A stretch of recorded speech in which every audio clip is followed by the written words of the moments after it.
Thanks, Minerva.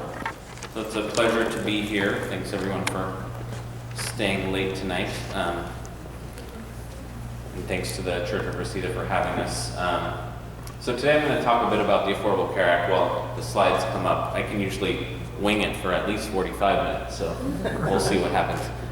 So today I'm going to talk to you a bit about the Affordable Care Act, try to answer some of those myths and issues that you might be concerned with.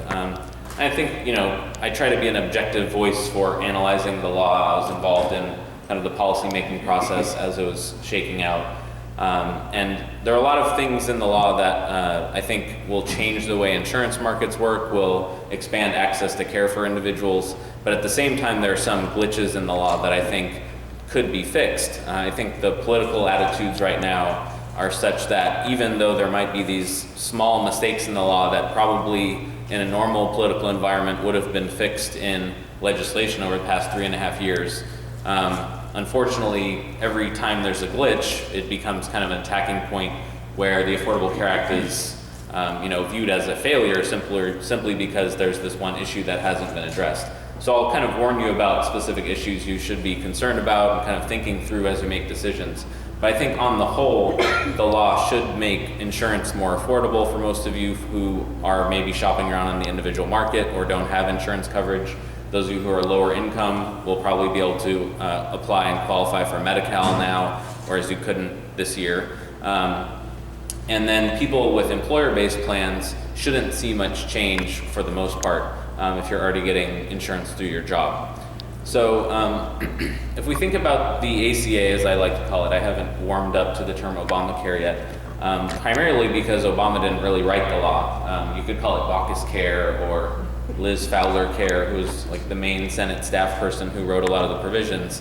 It came out of a, maybe not a bipartisan process from a vote standpoint, but it certainly came out of a bipartisan process from a committee standpoint. So in the Senate and the House, there are 5 different committees working on this law, and they all kind of triangulated around a specific idea of having private market-based insurance solutions that would enable people to have a better chance of getting affordable coverage and protecting patients' rights and benefits. So I think that's the core thing to take away from the law, that it was created by this group of senators and House members. It was voted on by a majority of them. Obama happened to sign it into law, but there actually were lots of Republican voices contributing to the law, and there's a lot of provisions in there that Chuck Grassley tried to add in Senate Finance Committee and that Olivia Snowe added. So I wouldn't call this a Democrat bill. It ended up being kind of an amalgamation of lots of different policy issues. And it is a very comprehensive reform, but because it's this amalgam of all these different issues, and we've been waiting a long time in the healthcare industry for some reform package since 1965. So everybody who could threw their own little pet project on top. So that's why you end up with about 974 pages of language and some programs that are designed to deal with cost, and some programs that are designed to deal with quality, and some programs that are designed to deal with access. And they all they all may not work together in unison, but for the most part, I think they improve the system as a whole. All right, so at its core, I think you can kind of think of Obamacare and the ACA as attempting to address these 3 major issues. Often we think about them as the 3 legs of the stool: access, cost, and quality. There are some people who are proponents of the law that think that it actually tries to combine cost and quality into one of the legs, and then it adds another leg of wellness and prevention, with the idea that in addition to improving access to care by improving access to insurance coverage through Medicaid or through being able to get subsidies to buy insurance on your own and making sure that employers are offering you coverage if you have job-based coverage, it tries to merge these concepts of cost and quality into more of a value-based equation. The way we use healthcare right now in the US is, physicians tend to be rewarded for providing more and more services, and there isn't a lot of quality integrated into the way they're paid for care. And we tend to deal with quality completely separately from reimbursement and payment for those services. So there is an attempt in the law, and maybe it's a smaller part of the law, admittedly, to try to merge those two issues of cost and quality to try to create value and care, so you're getting what you pay for. And then there's a small portion of the law that relates to wellness and community prevention, and unfortunately that's the part of the law that gets attacked a lot as well in the budget process. So in terms of improving access, we should see better incentives to purchase insurance, either by requiring employers to offer coverage to their employees, or by people being able to go out and shop on the individual market if they don't have an offer of coverage from their employer, and get tax credits to help them buy coverage. And then for those who are in lower income groups, under about $15,000 a year for a single person, under about $24,000 or $21,000 a year for a family of four, you could anticipate that those people would be eligible for the Medicaid program in our state, Medi-Cal. So those were the core parts of making sure that people had access to coverage. And then there's some experimentation and pilot programs related to cost and quality, which I'll touch on later in the presentation, that I think it's important to know about, because I think often there's this criticism made that it doesn't do anything about cost or anything about quality. And while that may be true in aggregate from a systematic level, there are some innovative ways to try to get at those issues in our healthcare system. And it's not that, they were completely ignored, but it's it's difficult to fit everything into the same law. So there are several changes already in effect that I'm sure a lot of you are aware of.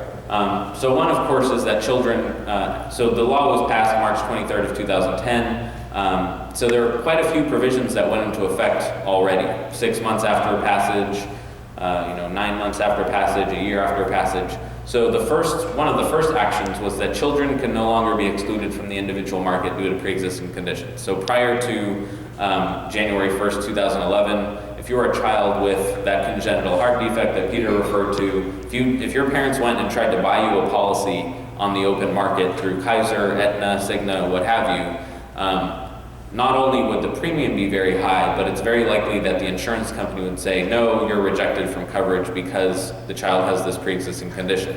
So that was solved by requiring insurance companies to not use that pre-existing condition in making a decision to cover you. The problem, of course, then becomes, well, what does the child have to pay, or their parents have to pay for that insurance policy, because they're now risky. And there was no protection at that time in 2011 about pricing. It was just about an insurance company has to offer coverage to those people. So California dealt with it very differently than other states. California decided that they would have an open enrollment period to protect insurance companies from risk, but also to make sure that people would pay a fair premium. So an open enrollment period was created, and it is currently ongoing, where if you sign up for coverage for your child in January and February, or their birth month, then the insurance company could only charge you twice as much as the healthiest child in that same policy. And if you signed up in any other month, they could charge whatever price they wanted. So if you sign up outside of open enrollment, there's no price protection, but if you sign up in open enrollment, there is price protection. Also, something that went into effect in 2011 was having no cost sharing for preventive services. So that's where this sign comes from, I believe, where basically any service that is in a benefit package in your insurance company or in Medicare, you can't be charged any amount of money, even if you haven't met your deductible, or charged a copay or co-insurance, a percentage of the cost of the service, if the preventive service you want is on a list from the U.S. Preventive Services Task Force, or the Health Resources and Services Administration, or the Institute of Medicine Women's Health List. So this is where a lot of the controversy came about related to birth control pills, where the Institute of Medicine decided birth control pills are a preventive service, so we're going to add it to our list. Because the ACA said anything on this list is covered as a preventive service, there's no copay, that means every insurance company is required to provide birth control pills at no cost to the individual, and everybody threw their arms up in disgust. But this also applies to things like colorectal cancer screening for people over the age of 50, and mammograms for women over the age of 50. So all of those preventive services where you used to have to pay $300-400 to get the preventive service if you hadn't met your deductible are now free of charge, even if you haven't met that deductible. One of the more popular provisions of the law is that adult children up to age 26 can now be added to their parents' plan, with some cost, of course, but it expanded the age at which dependents would continue to be covered under a parent's plan, and about 2.5 million young adults signed up for their parents' insurance plan very quickly. So we actually saw a quick rise in the insurance rate. There's also this ban on rescissions that Peter talked about before, the creation of state high-risk pools to provide subsidized insurance for people who were rejected from plans previously due to pre-existing conditions. And then the element that Minerva just talked about, the medical loss ratio. So this idea that starting in 2011, any plan that spent less than 80% in the individual market or in the small group market, meaning small businesses, if they didn't spend 80% of their premiums on healthcare, they had to rebate their customers enough money to make it so they spent 80% on healthcare. So if any of you got a check for $9.72 in 2012, it was because your insurance plan didn't spend enough of your premium that they collected from you on healthcare. Instead, they used it for overhead, marketing, profits, etc. So that went into effect already as well.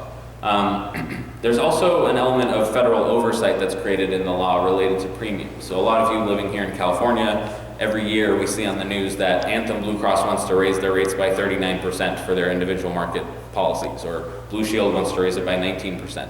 So this creates a requirement for the state to report up to the federal government on any double-digit rate increase, and the federal government is kind of keeping an eye on it. The problem, of course, is that the state insurance commissioner, Dave Jones, and the federal government have no ability to actually reject those rate increases. They can only label them as unreasonable and let them go through. And so there's likely going to be additional legislation in California or a proposition on the ballot in 2014 that would give these regulators the authority to actually say no to a rate increase rather than just rubber stamp it as bad but let it go into effect.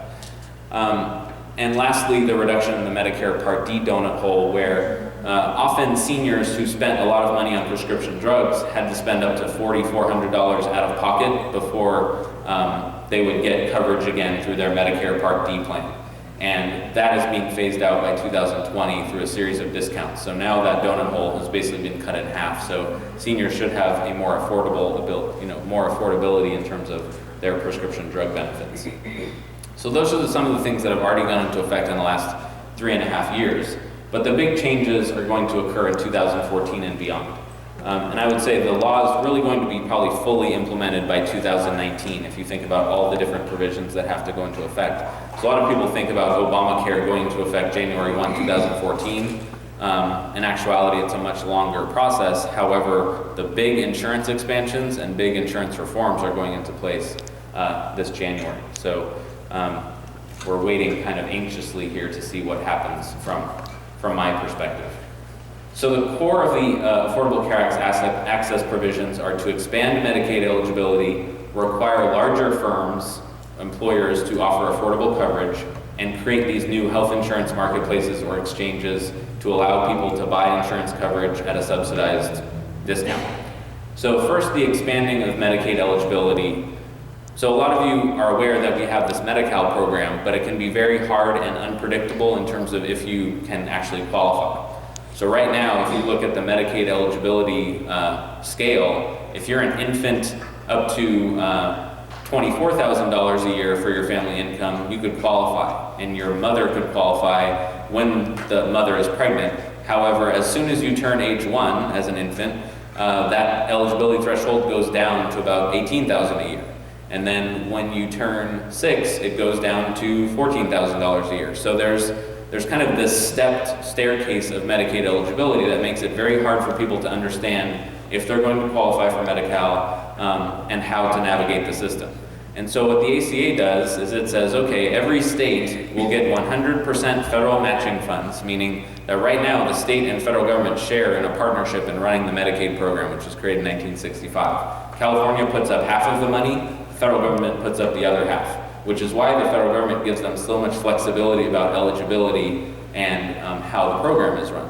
So on January 1st, 2014, the idea is that every state should offer Medicaid up to people earning 138% of the federal poverty level, which is a number that changes each year and is identified by the Department of Health and Human Services. So this year, for a single person, 138% of federal poverty level happens to be $15,500. Next year, it could be a little bit higher. And then it also is based on your family size. So 138% of federal poverty level if you have a family of 3 is about $18,000 rather than 15. So you can look up the scale online and figure out where you fall on the spectrum. And you'll be able to decide, do I qualify for Medi-Cal or not? Because they're getting rid of those requirements where you either have to be older or a child with a parent to qualify. Now, childless adults, just, a regular person who's lower income, who may not have children, may not have any disability, or may not have any medical need, will now be able to qualify for Medi-Cal at this one income guideline very easily. So that's a big change, and as Minerva mentioned, we expect about 1 million people in California to enroll in Medi-Cal because of this relaxation of the eligibility threshold. Now, the federal government is going to pay 100% of the bill, though. They're going to pay the entire amount of the cost from 2014 to 16 for this expansion, which is why the Supreme Court ruled that this was coercive and that it would require states to use this new part of the law because they didn't want to risk losing the old part of their Medicaid program that already existed. So when the Supreme Court ruled on that, they decided it would be an optional expansion, which is why California has decided to embrace the expansion, and we will see a newly grown Medi-Cal program created up to that eligibility level, but Texas and Florida and Arkansas have not yet done that. So in those areas, we will see much more uninsured people who are very low income than we might in California. There's also this requirement for larger firms to offer affordable coverage, which I'll touch on, and then the creation of health insurance marketplaces. So in the state of California, it'll be called Covered California, with the idea that this exchange, this marketplace, will allow people to come in, see the premiums that are available to them, see what the cost of health insurance will be, and see right there on the spot through this online marketplace how much their premium should actually be after tax credits are counted based on their own income. So people from low all the way up to middle income families will be able to take advantage of that premium assistance. So one of the big keys with the exchange is that with Covered California, you'll notice, I don't know if any of you who've had to kind of go out on the individual market shopping before, but if you go to ehealthinsurance.com today and enter your information, it'll ask you, do you smoke? How big is your family? What are the ages of your family members? And it'll quote you a premium price.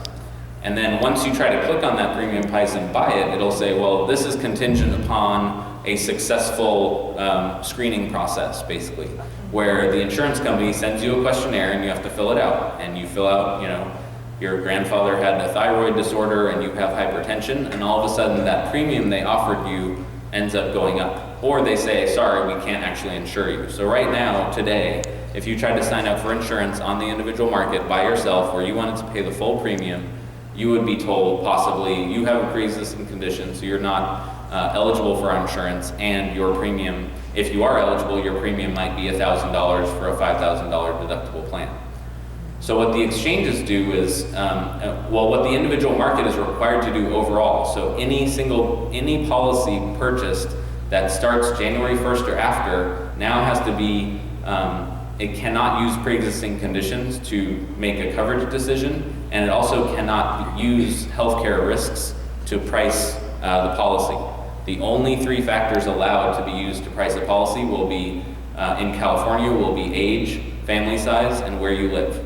That's it. So diabetics in the same neighborhood will be charged the same amount of money if they have the same age, family size, and live in the same area. But somebody healthy down the street who doesn't have diabetes would also be changed that same exact premium for the same plan if they had the same age and family size. So that kind of levels the playing field and gets rid of this idea of we're going to charge people who are risky more than people who are healthy. But the problem that comes out of that is if you have people who are healthy sitting out of the insurance market and not buying coverage, then you could make premiums go up and up over the years because only sick people will sign up, right? And if you are living in this world where everybody is guaranteed coverage if they want it, then it could be difficult for insurance companies to stay in business and keep premiums affordable. So the way the Affordable Care Act deals with this is kind of 2 ways, actually. One is what's called the individual mandate, which the Supreme Court upheld. It's called the minimum essential coverage requirement, that everyone has to carry insurance that meets a certain threshold for benefits and what's called minimum value. And if you don't carry that insurance coverage, if you don't sign up for Medi-Cal, you don't sign up for exchange coverage, you don't accept coverage through your job, then you would be penalized. In 2014, you're penalized $95 per person, or 1% of your income, of your adjusted gross income after deductions, and then $695 by 2016, or 2.5% of your income. So so maximum of $2,085 for a family in 2016, or 2.5% of your income. So this is a fair amount of money. However, it's still cheaper than insurance premiums. So there is this concern that people will kind of sit out and then wait until they're sick to go buy insurance, because now an insurance company can't say no when they want to buy insurance. So the other way this is being dealt with is through what's called open enrollment. And a lot of you who have employer-based coverage are used to that. So Covered California, the exchange, will have an open enrollment period from October 1st until March 31st of 2014, where they'll accept new applications. So if you sign up by December 15th through Covered California, you'll be guaranteed coverage starting January 1st. So there's a 2-week lag time. If you sign up December 16th and you've missed that 2 weeks, then your coverage will start February 1st.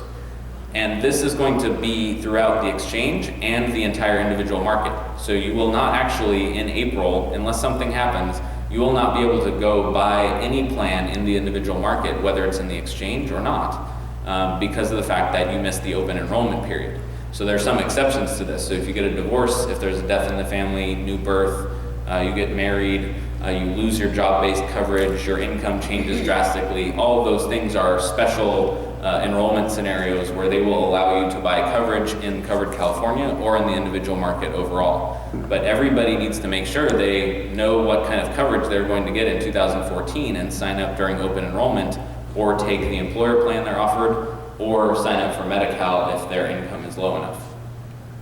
Without that, they may suffer from paying the penalty, which is, albeit still quite low. There are exceptions for religious exceptions. So if you're a Christian Scientist, for example, many of them don't believe in getting any medical treatment, so they might qualify for a religious exemption. If you're a member of a religious co-op that shares in kind of healthcare costs by donating money into it and then paying out of this pool, you can qualify for an exemption. If you're a member of a recognized federal Indian tribe, if you're uninsured for less than 3 months, you wouldn't have to pay the penalty. If there's a financial hardship and healthcare costs are over 8% of your income, you don't have to pay the penalty. And if you're very low income, below the tax filing threshold of $9,750 a year, you don't have to pay the penalty either, because you're typically not filing taxes. So there are lots of ways to get out of the penalty, but there are quite a few ways where you would be charged the penalty if you don't buy insurance and are of a higher income. So in partnership with that penalty is this idea that there are additional protections for consumers that actually make insurance a good deal for folks starting in 2014. So Covered California is that health insurance exchange that will sell guaranteed coverage to individuals, families, and small businesses simply based on those 3 rating factors: age, location, and policy size. Smoking is actually allowed to be a rating factor in the law, but California decided to ban the use of smoking. So in some states, a smoker could get charged 50% more than a non-smoker, but in California, that won't be the case. So in California, somebody age 64 can only be charged 3 times as much as somebody age 18. If you live in a very high-cost location like San Francisco versus a low-cost location like LA, you can only be charged up to 50% more. And if you are in a family policy versus a single policy, you can only be charged 50% more. So basically they create kind of this 6-to-1 ratio of where premiums can be from lowest to highest. Whereas right now in the individual market, you often see a 20-to-1 ratio where they're using diabetes and risks, the pre-existing condition of being female, all those things to drive insurance premiums. So this is trying to level out that playing field. Unfortunately, it also means that people who are younger, who are able to buy really cheap, $75 policies with the $10,000 deductible now, won't be able to anymore, because they are moving the insurance equation from this to this. So it'll bring up young people to a higher premium and lower older people's premium. So my parents were looking around at the exchange premiums, and they're saying, the exchange premiums are cheaper than the premiums I can buy through my employer as a retiree. So they, they might find it more cost effective for them to go buy insurance, but they're also 62 years old. So they're getting more of a discount than younger people. So it will be this battle to make sure that the prices that younger people are given are fair enough and that they're somehow subsidized or attracted into the market so that our entire health insurance market can be stable with young people, healthy people, and older, sicker people all in the same market facing kind of pooled risk rather than risk of the premiums or the insurance market being unsustainable over time. The other thing that's really important, Barbara brought up a little bit and Peter brought up as well, where in the individual market currently, states decide what benefits should be covered. The ACA creates what are called the Essential Health Benefits Package, which requires every single state to offer 10 different benefits. And they have to include prescription drug coverage, preventive services, maternity and behavioral health, mental health and substance use disorder coverage. So right now in the individual market, if you go shopping, you will see plans that don't have prescription drug coverage, have a $10,000 deductible, have limitations on mental health care, or no mental health benefit at all. And in January of 2014, when your coverage starts if you sign up through the exchange, all of those things are required to be covered. So the insurance policies you see set up in Covered California and in the individual market after January 1st, 2014 will look very different than the policies we see now on the individual market because this new protection to cover the 10 essential health benefits. In addition, for children, the 10 essential health benefits have to include oral and vision care. So all children will get dental within their plan. And so the standardization of benefits and value of coverage will be helpful in allowing people to shop between plans. We're moving to this idea of metal tiered policies. So instead of simply trying to compare by yourself deductibles, co-payments, co-insurance networks, the different benefit limits, each policy is going to have a name and number linked to it, a bronze 60 plan, a silver 70 plan, a gold 80 plan, a platinum 90 plan. So people will understand bronze, silver, gold, and platinum as these four levels of generosity that your insurance will offer, and you can make a decision based on that hierarchy. So bronze will be a $5,000 deductible, probably $50 copays. Silver would be a $2,000 deductible, probably around $30 to $40 copayments. Silver would be usually gold will be usually no deductible with maybe $25 copays, and then if you go all the way up to platinum, it would be no deductible and probably $15 or less copays, $5 prescription drugs. So you can decide at the beginning of the year in open enrollment when you're signing up, I would like this very generous plan with no deductible because I know I need lots of health care. And the people who are younger and want to sign up might say, well, I doubt I'm even going to show up at the doctor this year. I'm just going to take this $5,000 deductible plan because it's affordable, it meets the mandate requirement, and if I get in an accident or something major happens, I still am covered. The other important thing will be that there will be out-of-pocket maximums for all of these plans of $6,400 for individuals and $12,800 for families. So no longer will you have this a big deductible that you then need to continue paying co-insurance and co-pays forever and have $20,000 of hospital bills even though you paid $10,000 in premiums that year. In addition, as was mentioned before by Peter, the annual out-of-pocket or annual maximums for insurers and lifetime limits are taken out as well. So there's no restriction that insurers can put on you in terms of level of spending on your behalf in a given year.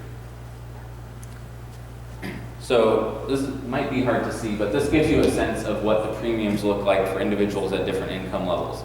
So I really urge you guys to go on coveredca.com/shop and compare. So if you just go to Covered California's website, coveredca.com, and click at the bottom in the middle, there's a shop and compare link. You can actually look at all the premium values. And I know I'm an odd person, and so I sit there and put in different people's income, and I look and see how much it would cost my parents and all this stuff, so I kind of understand how it'll work. You could do the same in your scenario as well. And you might find out that even though your employer offers you coverage, and they offer you decent coverage, let's say they offer you a Kaiser plan, and that's the only option you have. You're not allowed to pick anything else. and it costs you $900 a month. You can go on the exchange, and regardless of your income, you could decide to pay full price for a premium on your own and just not take your employer's coverage. And you would probably have a lot more choices available to you, and surprisingly, a lot of the premiums are lower than what you typically see on the employer market. So for example, my wife and I have Health Net insurance through UCLA. My premium is the UCLA is paying $1,300 for my premium for a couple. See, it's very upsetting. $1,300, $1,300 a month just for my wife and I. And I pay $183 of it. So to me, insurance costs $183, right? I don't care what UCLA pays. They deserve it. But so they're paying $1,117 on my behalf. And I view my cost as $183. I went on Covered California's website, put in my income. I don't qualify for subsidies, but the Health Net coverage that's equivalent, 90% platinum plan with the same deductible, same general copays, is $800 a month. So UCLA is paying $500 more for the same, basically the same coverage as would be offered in the exchange.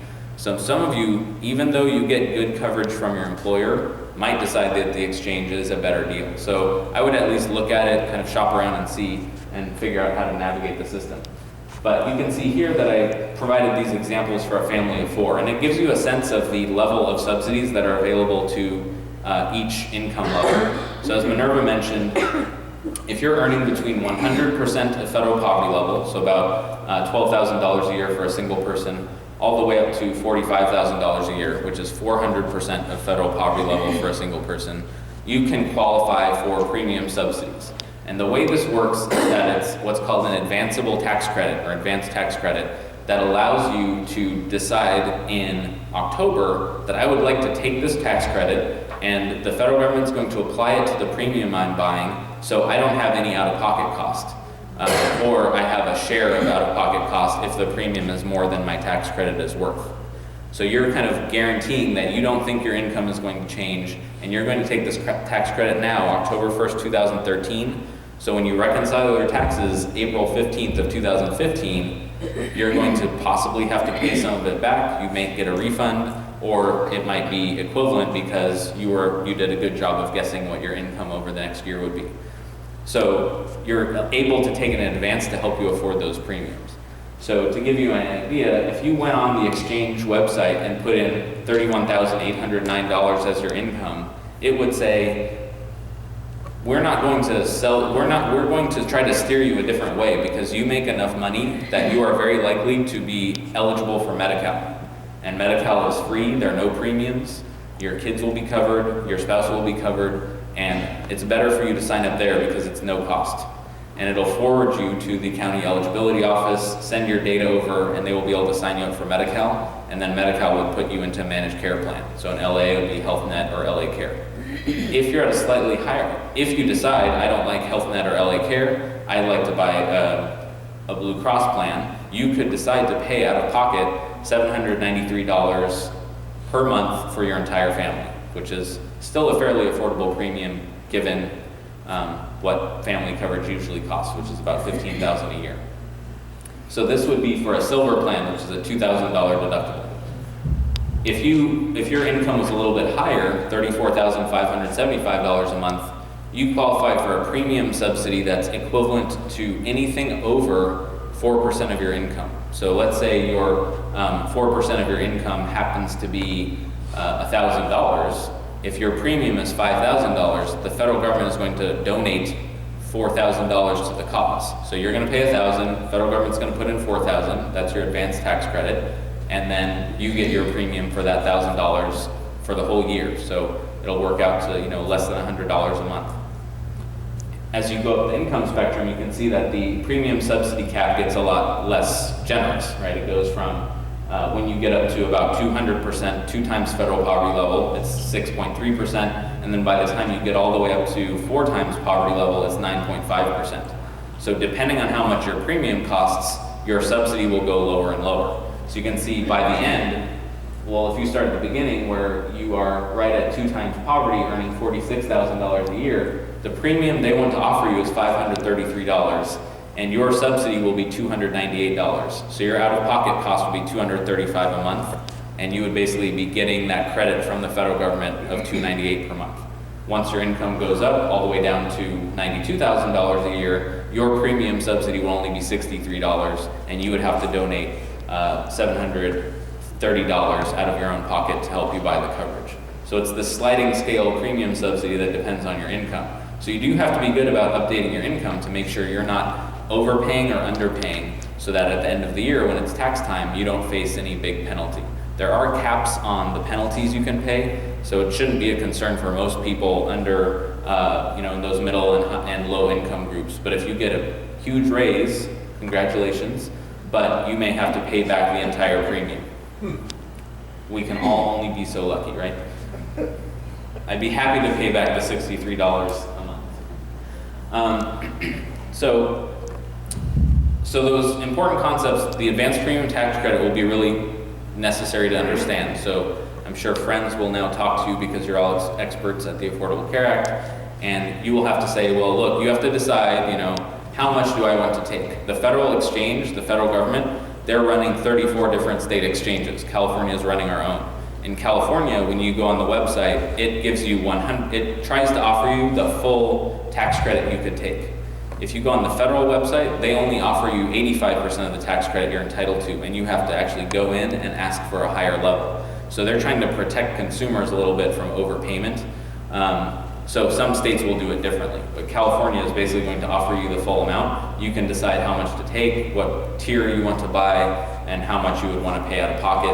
And you also have a choice of different plans. So if you go look at the Covered California website right now, you'll see LA Care, Molina, Health Net, Blue Shield, Anthem Blue Cross, Kaiser Permanente, lots of different companies, and all these different benefit levels from silver to gold to platinum, etc.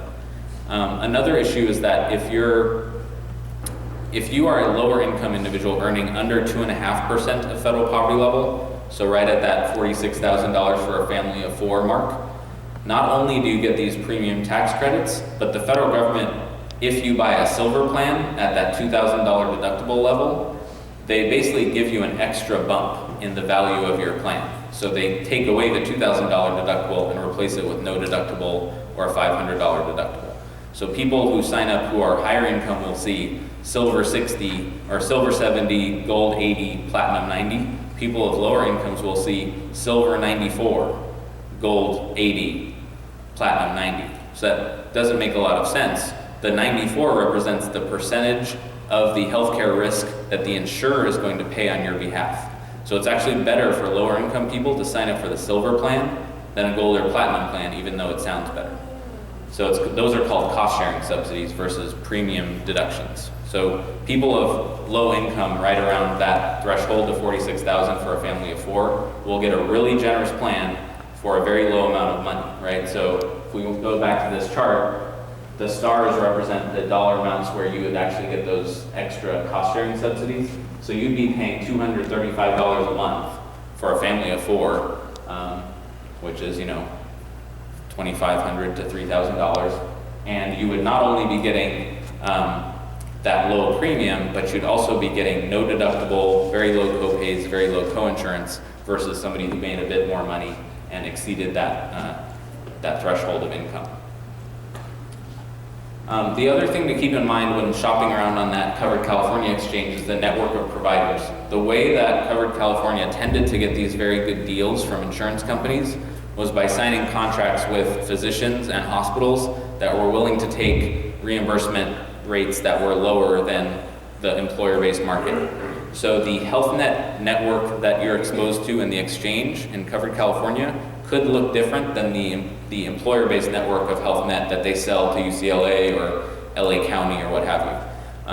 And the same thing is true of Medi-Cal managed care as well. So if you're in a Medi-Cal plan, you get assigned to Health Net, that network might look different. It might have, St. John's Well Child and Watts Health and Advanced Family Clinic in it, and Northeast Valley, but it may not have UCLA physicians, even though if you buy through UCLA, the Health Net network includes UCLA. So it's important to read the fine print, look at the network of providers, make sure there's a primary care provider in there that you want to use, make sure you're happy with either an HMO or a PPO, so you have choice or decide to give up that level of choice and be able to go out of network. So you have to shop just like you are on the employer market for the plan that meets your needs. And of course, as I mentioned, open enrollment is this 6-month period from October 1st to March 31st, and you should sign up before the 15th of each month, or else you have to wait an additional month to have the coverage be effective. So then I want to talk a bit about the effect on employers. A lot of people have been talking about what happens to employers that don't provide coverage and do provide coverage. So one myth is that every employer now has to offer coverage. That's not true. However, any employer that has more than 50 full-time equivalent employees, where full-time is a 30-hour-a-week worker, has to provide coverage or face a fine. They can either provide coverage, so if they don't provide coverage, they could face between a $2,000 and $3,000 fine, depending on how they offer coverage and what they offer. But they might decide it's easier for me to pay $2,000 of a fine than pay $5,000 for my employee's health insurance. So it'll really be a calculus of, how much tax savings do I experience as an employer by offering these benefits to my employee, and how much of it is it a pain to shop for coverage and see the premiums go up each year? Is it better for me to drop coverage and let my workers go into the exchange? And we've seen this shake out in different ways in the past year, where different companies have come out with different announcements. So for example, Home Depot recently said, we're not going to offer our really low-level limited liability $5,000 maximum coverage to part-time workers anymore, because it's trash insurance for all intents and purposes, and the employee, that insurance wouldn't satisfy the individual mandate requirement. It would still trigger a penalty if Home Depot didn't offer coverage, offered that kind of coverage to a full-time worker. So it's actually better for those part-time employees not to have that offer and just go into the exchange and use their own dollars and those federal tax credits, considering they're part-time workers and have very low income, to buy insurance through Covered California. So not all of the news you're hearing about employers making these decisions is necessarily bad. It could actually create new choices for employees to take advantage of better coverage that's available through Covered California at a lower price out of pocket for them. So any firm that has less than 50 full-time employees doesn't have to offer coverage at all. However, if they do offer coverage, they could take advantage of tax credits for the first 2 years if they sign up for coverage for employees through Covered California. Now, for those of you who own small businesses or work in small businesses, it actually could be better for you if the firm or you decide to buy insurance for your employees through Covered California.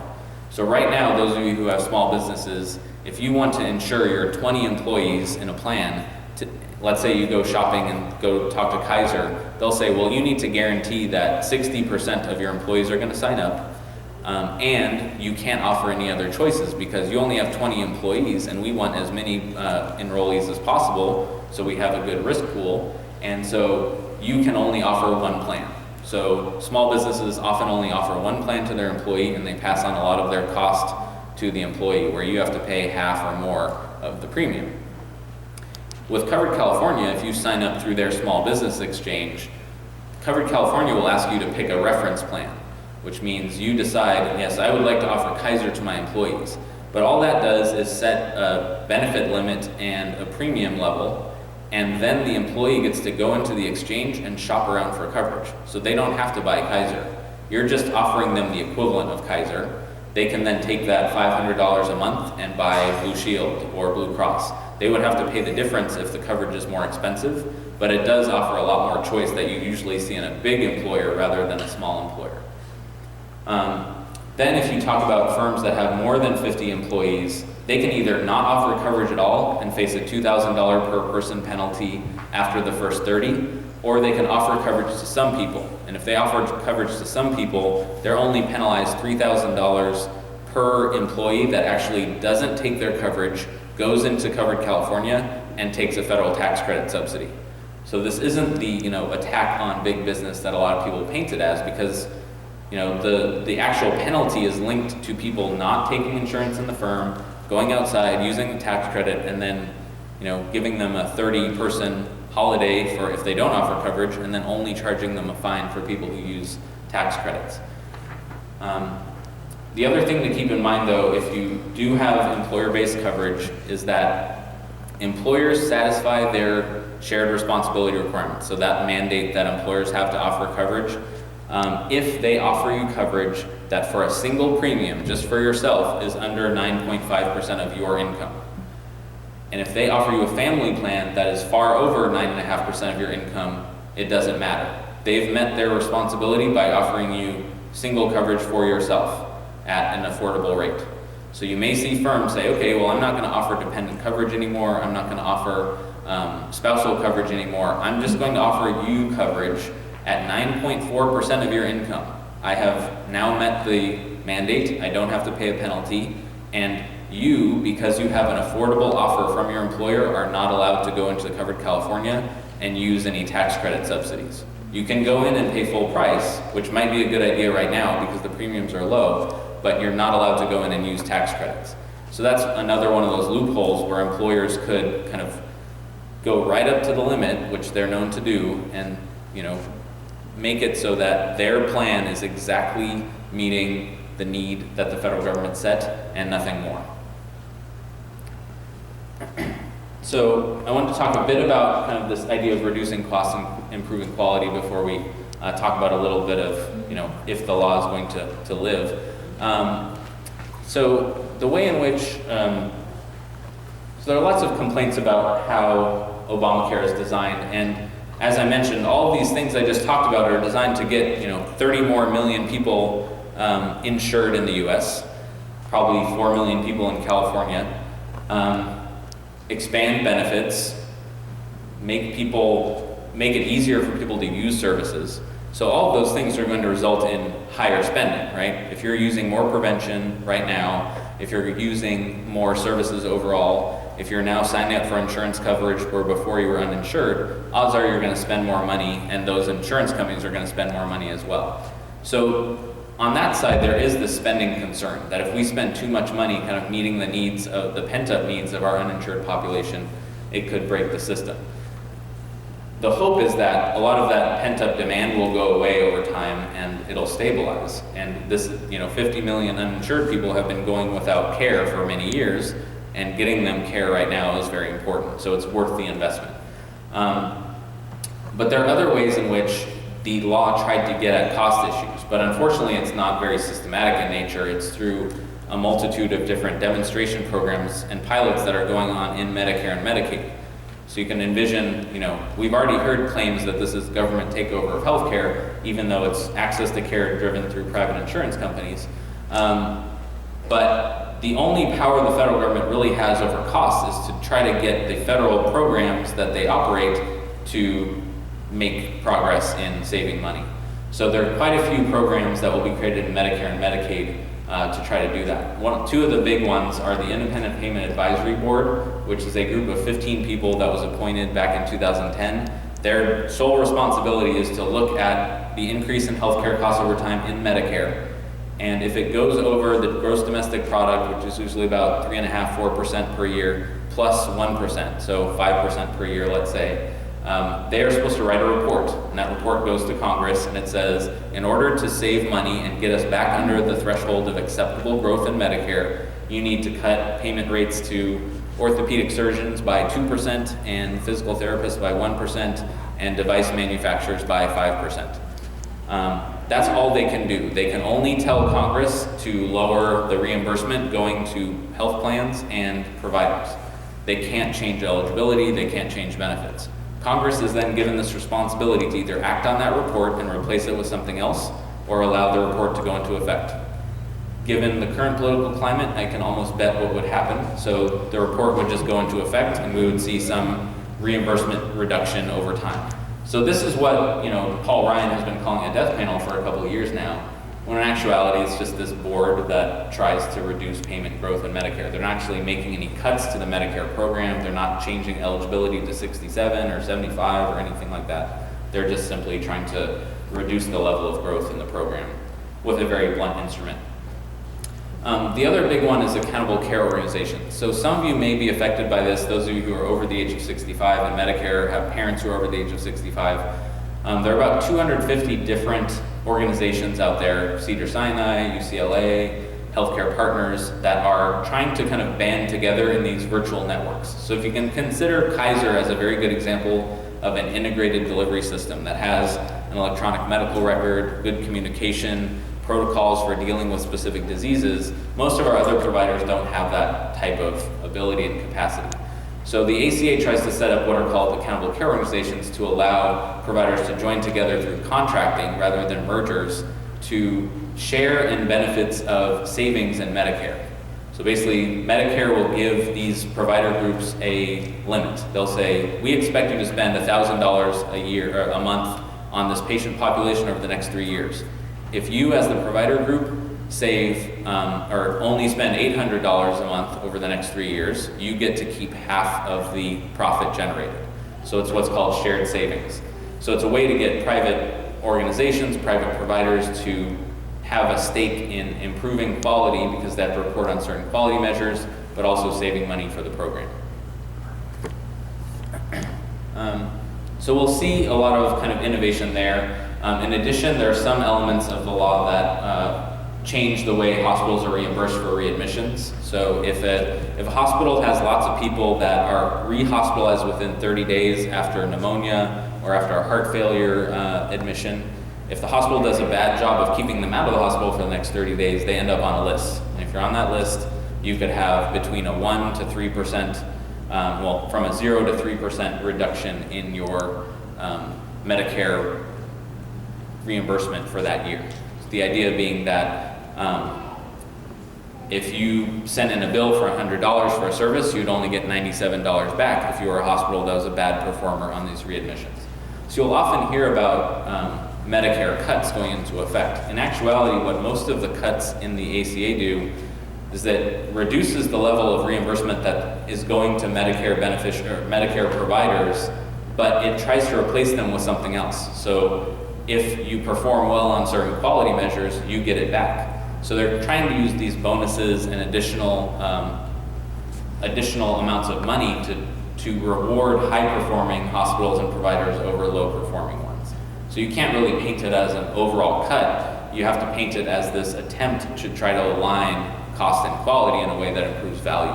And they really are in their infancy. There are lots of critiques of them, but the idea is that we're going to move away from this idea of simply giving whatever people charge for Medicare, whatever people charge for Medicaid, and actually making it linked to the quality and outcomes that they deliver. Connect, where basically the state is, I think in 10 different counties, including LA, is hiring HMOs to deliver care in a more integrated way to save money and also improve quality at the same time. So if you were a fee-for-service Medicare beneficiary in Part A and B and a Medi-Cal beneficiary at the same time, they'll try to recruit you into LA Care, the HMO, and improve the delivery of care. So it could constrain the network of physicians you go see, but it could also improve health, improve outcomes, and maybe cost less money. And there are lots of elements of trying to kind of improve communication and team-based orientation for physicians, nurses, and other members of the healthcare team, rather than simply be so physician-focused. So I did want to touch briefly on these potential attacks to the ACA. We've heard, Ted Cruz was talking for 21 hours yesterday, which is probably normal, except he usually doesn't do it in front of an audience. So he, tried to stand in the way of this budget bill that's getting passed. So the important thing to think about in Senate and House is that budget bills don't have to beat that filibuster-proof majority, right? They don't need 60 votes to move through the Senate. They only need a simple majority. So there's a definite majority of Democrats that could move a budget bill forward and send it back to the House. And that budget bill right now happens to include provisions that defund the Affordable Care Act. So it always originates in the House, happens to come from Paul Ryan's committee, goes to the Senate debates it, they make amendments, and so they're amending it to send it back on Saturday, I believe, to the House to hopefully fund the budget fund the federal government after October 1st. So Republicans are, of course, threatening this shutdown. The important thing to note, though, is that if there's a government shutdown October 1st, the ACA actually still goes into effect, and all of the money that's been dedicated to it for the most part, to operate the exchanges, to operate Medi-Cal, is already guaranteed. It's already built into the federal budget. It's mandatory spending. So it's a little bit of drama that actually won't have any impact. It's far more likely to reduce discretionary spending like NIH grants or something like that than it is to actually result in people not getting their Medi-Cal coverage on January 1st or not getting their federal premium tax credit subsidies. So it's more of an empty threat and a bit of drama to draw attention to the law. But there are threats each budget period about changes to the law, and they've already happened quite a bit, and people really haven't been paying much attention. So there were provisions of the law related to expanding community-based long-term care, where people would be able to pay into a program and then get a cash benefit after 5 years to help them afford nursing services at home if they had a disability. And that was taken out of the law and defunded. There were other plans that were going to be created based on kind of a co-op type of program that was defunded. And also those repayment, the subsidies I talked about before, when the law was first passed, they capped repayments at about $500 per year. So even if your income went way up, you would still have a repayment penalty that was very low. And as part of the last 2 budget cycles, they kept increasing the cap until it hit $2,500 for people up to that $92,000 level, and then it's unlimited above. So you can blame that on this budget process and the fact that there were split houses.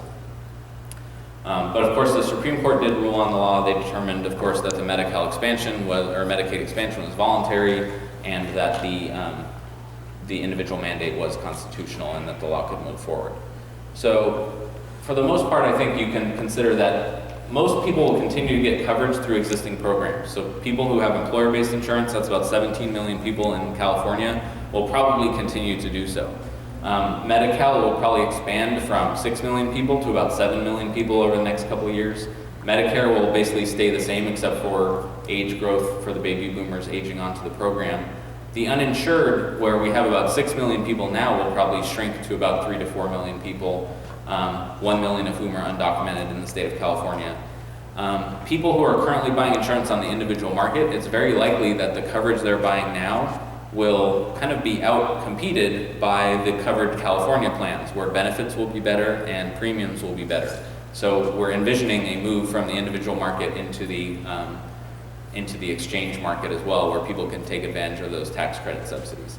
But I think we can still expect that about 3 to 4 million people in the state will be uninsured, because we as Californians often don't do a very good job of getting insurance coverage and enrolling in public programs. If you think about right now, there are about 61% of people who are eligible for Medi-Cal that are actually signed up. The other 40% are uninsured and haven't signed up. So I think everybody has to do a good job of understanding the law and also understanding how they can benefit, how their friends can benefit, so hopefully people can sign up, meet the mandate requirement, but also have better health and better access to care in the long run. So I will wrap it up there, and I do have my number and email here, also some websites you can look at if you want additional information.